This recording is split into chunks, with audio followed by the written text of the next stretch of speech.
Hi అండి. Welcome back to my channel. నేను మీ లక్ష్మిని. ఈరోజు మన వీడియో వచ్చేసి పండుమిర్చి టమాటా పచ్చడి అండి. చాలా టేస్ట్గా ఉంటుంది. పండుమిర్చి టమాటా పచ్చడి ఇష్టపడని వాళ్ళంటూ ఉండరండి. చాలా టేస్ట్గా ఉంటుంది. మనం టమాటాలో కారం వేసి చేసిన పచ్చడి కంటే కూడా ఈ పచ్చడి చాలా టేస్ట్గా ఉంటుంది. పండుమిర్చి పచ్చడి ముద్దపప్పు కాంబినేషన్ తోటి చాలా బాగుంటుందండి. అలాగే కొద్దిగా నెయ్యి వేసుకొని అన్నంలో కలుపుకున్నా కూడా చాలా టేస్ట్గా ఉంటుంది. ఇడ్లీ దోశలో కూడా చాలా బాగుంటుంది. కేజీ టమాటాలకి కొలత చెప్తానండి. కేజీ టమాటాకి పావు కేజీ పండుమిర్చి పడుతుంది. ఉల్లిపాయలు ఒక 4 తీసుకోవాలి. చింతపండు ఒక 150 గ్రాములు తీసుకోవాలి. ఒక 3 టేబుల్ స్పూన్లు మెంతులు వేయించుకోవాలి. ఉప్పు 100 గ్రాములు తీసుకోవాలి. సో ఇవండి టమాటా పండుమిర్చి పచ్చడికి కావాల్సిన ఐటమ్స్ అన్నీ ఇవి. సో ఎలా తయారు చేసుకోవాలో చూద్దాం. తొడాలు తీయకుండా పండుమిర్చిని నీట్గా 2 సార్లు కడగండి. తొడాలు తీస్తే కనుక ఈ వాటర్ కడిగేటప్పుడు వాటర్ అనేది ఈ పండుమిర్చిలోకి వెళ్ళిపోతుంది. దీనివల్ల పచ్చడి త్వరగా పాడవుతుందండి. అందుకని కడిగిన తర్వాత పూర్తిగా ఆరిన తర్వాత మాత్రమే ఈ తొడాలు తీసుకోవాలి. ఇంక ఇవన్నీ ఒక ప్లేట్లో వేసేసి ఒక క్లాత్ తోటి నీట్గా తుడవండి. తుడిసిన తర్వాత కూడా ఒక 3-4 గంటలు కొంచెం ఎండ తగిలేటట్టుగా ఆరబెట్టండి. ఫ్యాన్ కిందైనా ఆరబెట్టుకోవచ్చు. తడి అనేది లేకుండా చూసుకోవాలి. ఇప్పుడు ఈ పండుమిర్చి తొడాలన్నీ తీసేయాలి. ఇలా తీసేయటం వల్ల ఇంకా వాటర్ అనేది మనకి ఈ పచ్చిమిర్చిలోకి వెళ్ళదు. సో నిల్వ ఉండే పచ్చడి కాబట్టి తడి అనేది లేకుండా చూసుకోవాలి. సో ఇవి ఇలా తీసేసుకోవాలి. తర్వాత వీటిని చిన్న చిన్నగా ముక్కలు కట్ చేయండి. ఇలా ముక్కలు కట్ చేసి పక్కన పెట్టేసుకోండి. ఇప్పుడు టమాటాలను కూడా అదే విధంగా శుభ్రంగా నీటిలో వేసి కడగాలి. టమాటాలు కూడా నీటిలో వేసి 2-3 సార్లు కడగండి. ఆ తర్వాత పొడి వస్త్రంతో చక్కగా నీట్గా తుడవండి. వీటికి కూడా తడి అనేది లేకుండా చూసుకోండి. తుడిసిన తర్వాత ఒక half an hour 1 hour fan కింద ఆరబెట్టండి. సో ఇంకేమైనా తడి ఉన్నా సరే పూర్తిగా ఆరిపోతాయి.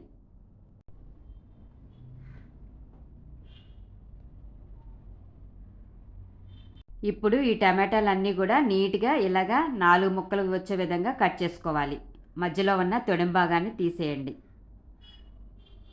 టమాటాలన్నీ కూడా ఇలా ఇక్కడ చూపిస్తున్న విధంగా ఒక 4-5 భాగాలుగా చేసుకునేటట్టుగా ముక్కలు కట్ చేసుకోవాలి.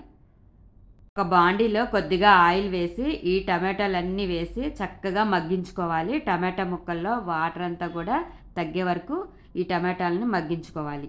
ఈ టమాటాలన్నీ కూడా కొద్దిగా మగ్గిన తర్వాత ఇప్పుడు చింతపండు 150 గ్రాముల చింతపండుని వేసుకోవాలి.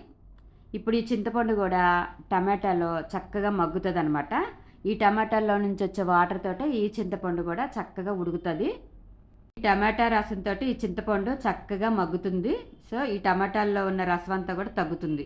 ఇప్పుడు మనం కట్ చేసుకున్న పండుమిర్చిని మిక్సీలో వేసి గ్రైండ్ చేసుకోవాలి. ఇలా గ్రైండ్ చేసుకున్న తర్వాత ఇప్పుడు వెల్లుల్లిపాయలు కూడా వేసుకొని 2 కలిపి మెత్తగా పేస్ట్ చేసుకోవాలి. ఇప్పుడు టమాటా చక్కగా మగ్గిందండి. ఇప్పుడు ఉప్పు వేసుకున్నాము. 100 గ్రాములు ఉప్పు వేసుకోవాలి. ఇప్పుడు ఈ ఉప్పు అంతటిని కూడా ఒకసారి గరిటె పెట్టి కలపండి. ఒక్క 5 నిమిషాలకి ఇంకొంచెం దగ్గర పడుతుంది. సో అప్పుడు స్టవ్ ఆపేసేయండి. ఇది పూర్తిగా చల్లారిన తర్వాత ఇలా ఉంటుందండి. సో మనకి ఈ కన్సిస్టెన్సీలోకి వచ్చేటట్టుగా చూసుకోండి. పండుమిర్చి వెల్లుల్లిపాయ వేసిన పేస్ట్ ఉంది కదా, ఆ పేస్ట్ కూడా వేసి కలుపుకోవాలి. ఒకవేళ కేజీకి పావు కేజీ పచ్చిమిర్చి కనుక మీరు కారంగా అనిపిస్తే కొంచెం తగ్గించుకొని కూడా వేసుకోవచ్చండి. మిర్చి కారాన్ని బట్టి మనం వేసుకోవాలి. సో పావు కేజీ అయితే కరెక్ట్గా సరిపోతాయండి. అంతకంటే ఎక్కువ వేస్తే మాత్రం కారంగా ఉంటుంది. సో తగ్గించుకొని వేసుకోండి కావాలనుకున్న వాళ్ళు, కారం తక్కువ తినేవాళ్ళు. అలాగే మెంతులు దోరగా వేయించి మెత్తగా పొడి చేసుకున్న మెంతిపిండి ఒక 2 టేబుల్ స్పూన్లు వేసుకోవాలి. ఆ తర్వాత 1 స్పూను పసుపు వేసుకోవాలి. ఇదంతా బాగా కలిసే విధంగా కలపండి. కలిపిన తర్వాత మిక్సీలో వేసి దీన్ని ఫోర్స్గా గ్రైండ్ చేసుకోవాలి మెత్తగా. ఈ పచ్చిమిర్చి తొలకలు కానీ టమాటా తొలకలు కానీ లేకుండా చక్కగా మెత్తగా పేస్ట్ చేసుకోవాలి. ఇదిగోండి మొత్తం మెత్తగా పేస్ట్ చేసిన తర్వాత ఇలా ఉంది. సో మామూలుగా టమాటా పండుమిర్చి వేసినప్పుడు కలర్ బాగా రెడ్గా ఉంది. మిక్సీ పట్టేసరికి కొంచెం కలర్ తగ్గింది. ఎందుకంటే వెల్లుల్లిపాయలు వేసాం కదా. సో ఆ వెల్లుల్లిపాయలు వైట్గా ఉంటాయి కాబట్టి కొంచెం కలర్ అనేది తగ్గుతుందండి. ఒక వారం రోజులకి సరిపడా పచ్చడి తీసుకొని తాలింపు పెట్టుకుంటే బాగుంటుందండి. మిగిలినది చక్కగా ఫ్రిడ్జ్లో స్టోర్ చేసుకుంటే 1 ఇయర్ అయినా పాడవకుండా ఉంటుంది. వేరుశనగ పలుకుల నూనె అయితే ఈ టమాటా పచ్చడి తాలింపుకి చాలా బాగుంటుందండి. ఈ వేరుశనగ పలుకుల నూనె కొంచెం వేడి చేసేసి చక్కగా ఎండుమిరపకాయలు, పోపు దినుసులు, అలాగే వెల్లుల్లి రెబ్బలు, ఒక 4 రెమ్మలు కరివేపాకు వేసి చక్కగా ఈ తాలింపు అంతా కూడా కొద్దిగా బ్రౌన్ కలర్‌లోకి ఫ్రై అయ్యే వరకు ఫ్రై చేసుకోవాలండి. ఆ తర్వాత కొద్దిగా ఇంగువ వేశాను. ఇంగువ మంచి వాసన యాడ్ అవుతుందండి. సో, ఇప్పుడు మనం తయారు చేసుకున్న పండుమిర్చి టమాటా పచ్చడిని అందులో వేయాలి. మనకి వారానికి సరిపడా తీసుకొని అది మనం ఇలా తాలింపు పెట్టుకుంటే గనక చక్కగా చాలా బావుంటుందండి. ఎప్పుడు కావాలంటే అప్పుడు ఫ్రెష్‌గా మనం కొద్దిగా తీసుకొని తాలింపు పెట్టేసుకోవాలి. ఈ పచ్చడికి ఇంకో టిప్ ఏంటంటే అండి, మనం ఫ్రిడ్జ్‌లో స్టోర్ చేసుకుంటే గనక ఫ్రిడ్జ్‌లోనే కంటిన్యూ చేయండి. బయట పెట్టేటట్టయితే బయటే కంటిన్యూ చేయండి. ఫ్రిడ్జ్‌లో ఒక 1 వీక్ ఉంచి మళ్ళీ ఆ తర్వాత బయట గాని ఉంచినట్లయితే పచ్చడి పాడవడానికి అవకాశం ఉంటుంది.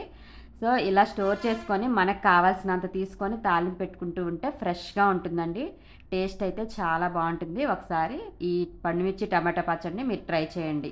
కేజీ టమాటాలకి నేను పావు కేజీ పండుమిర్చి తీసుకున్నాను. ఒకవేళ పావు కేజీ పండుమిర్చి కూడా మీకు కారంగా అనిపిస్తే గనక కొన్ని పచ్చిమిర్చిని తగ్గించుకొని వేసుకోండి. ఎందుకంటే కారం కొంచెం మరీ ఘాటుగా ఉన్నా సరే అంత మంచిది కాదు. కొంచెం తక్కువ ఉంచుకుంటేనే మంచిది. సో, కొంచెం మీరు కొలత అనేది నేను ఇక్కడ ఇందులో చూపించిన విధంగా చేసుకోండి. పండుమిర్చి మాత్రం ఘాటుని బట్టి మీరు వేసుకోండి. సో, అంతే ఫ్రెండ్స్. ఈ వీడియో మీకు నచ్చినట్లయితే లైక్ చేయండి. అలాగే షేర్ చేయండి. మన ఛానల్‌ని సబ్స్క్రైబ్ చేయండి. ఇంకా సో, ఇలా స్టోర్ చేసేసుకుంటే గనక చక్కగా మనకు కావాల్సినప్పుడల్లా తాలింపు పెట్టేసుకొని వాడుకోవచ్చు. చూసారుగా ఫ్రెండ్స్ ఎంత బావుందో ఈ పండుమిర్చి టమాటా పచ్చడి. మరి మీరు ఎలా వచ్చిందో మీరు కూడా ఒకసారి ఇంట్లో ట్రై చేసి ఎలా వచ్చిందో నాకు కామెంట్స్‌లో తెలియపరచండి friends. Thank you for watching.